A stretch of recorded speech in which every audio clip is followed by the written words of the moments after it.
Hey everyone, Greta here. Today we are going to talk about how to do this funky crocodile arm balance. Now I think this is one of the newer shapes.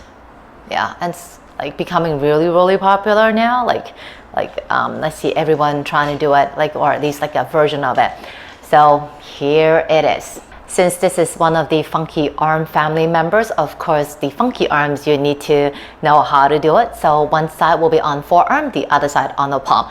So it's a mix, a hybrid of a funky plank and a chaturanga. Quickly going through the alignment for the funky arms. So I'm just gonna roll my sleeves up.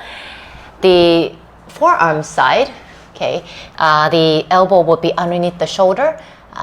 For my version, I have the wrist aligning to the elbow.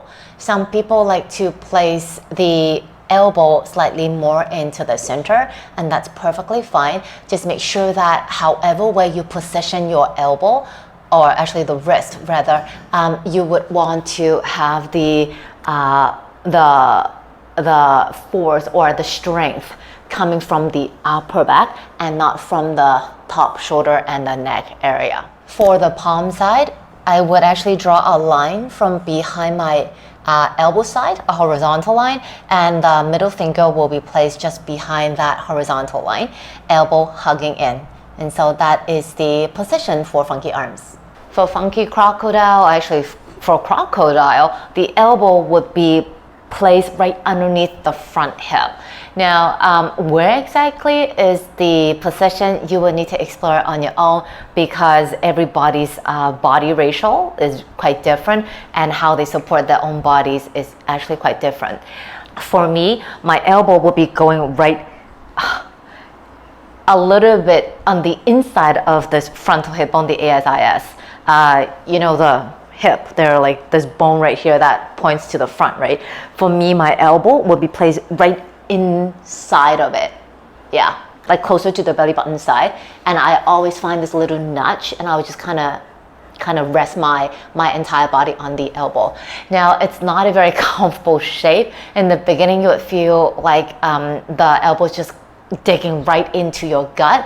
But then after a while, once you get used to it, then it just feels tolerable, I guess. This particular arm balance, just like all the other arm balances, is just playing with body weight, how much you need to shift forward.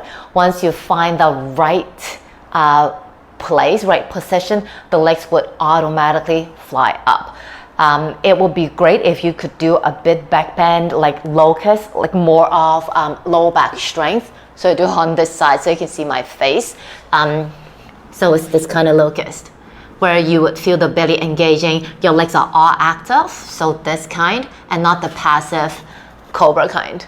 I'll explain everything to you first before I actually do the shape, because it's extremely hard to talk when I'm in it. So I would place that weird spot right underneath my elbow, and then I would lean forward. From the outside, you would see that my chest is coming down towards the floor, but when I'm doing it, I'm actually wanting to reach my chest away towards the front of the mat. And then once I reach my upper body far away enough, the legs would fly. I would bend my right knee, the same side as, you know, the elbow supporting my front hip, and lean forward a little bit more with the left leg flying up to the sky.